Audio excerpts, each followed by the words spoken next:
Thank you so much. How's this? An hour of time with the person who'd like to be the next Prime Minister, a chance to see questions from your fellow viewers of this program. And, of course, that man is Peter Dutton, who's taking those questions. I really appreciate it. I know it's busy. It's my pleasure, mate. Thank I know you. there's a million people pulling you in lots of directions. I appreciate that you wanted to answer these questions tonight. And Peter is our next. Peter coming from the ACT. Peter, what's your question for Peter Dutton? With all this messing around from Albanese, redoing deals with the Greens and preference voting and so forth, why don't we just make the how to vote card illegal? That way, nobody's telling you who to vote for, how to vote. You're making your own decision. For me, that's true democracy. Well, Peter, I mean, you don't have to take the how to vote card, and increasingly people don't. But for a lot of Australians, it's confusing. And look, for a lot of us, we're political tragics, and we live and breathe it each day. And for most Australians, though, they're just starting to tune in.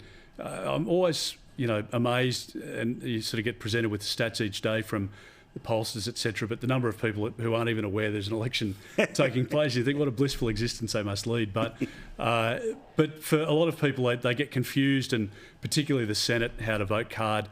So I think it is best that you take the how to vote card from your Liberal or National candidate, and please follow it, because otherwise you could inadvertently vote for the Labor Party, particularly if, you look at what Clive Palmer's done with his how to vote card. He's preferencing Teals, Greens and Labor ahead of Liberal and National candidates, and I just don't think supporters of that party would want that to be the outcome. So please take the card from your Liberal or National Party candidate and follow it, and that way we'll get the best outcome for our country. But also, I noticed Sophie Formica, who's the afternoons presenter on 4BC, she was talking about her experience at a pre-poll booth, that she felt, and this wasn't about Team Red, Team Blue, but just the whole process is running a gauntlet, right? And I get it that the reality is we live in a compulsory voting system, all of these things. How do we square that circle, where for obvious reasons there are quote-unquote low information people who need the information, but then there's also the people who would like a little bit of a step back? Do you think, how do you work around that? Paul, it's interesting because, there's different arrangements at different pre-polling booths and obviously on election day as well.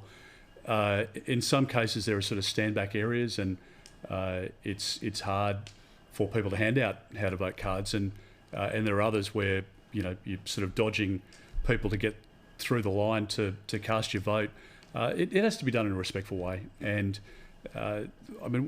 we've started employing security guards because the ETU and the CFMEU thugs are intimidating older women on the line. So it's not just voters, but it's also the volunteers as well who are suffering. So we have to make sure that you've got a respectful process. I think a lot of people now are putting it on their phone as well, and yes, or they've got it in their pocket and they just don't want to take the how to vote card. But there's nothing more frustrating when you see a 1 marked against your name on the ballot paper and it's invalid, and the vote doesn't count. So please make sure you're numbering every box if you're voting for your Liberal or National candidate.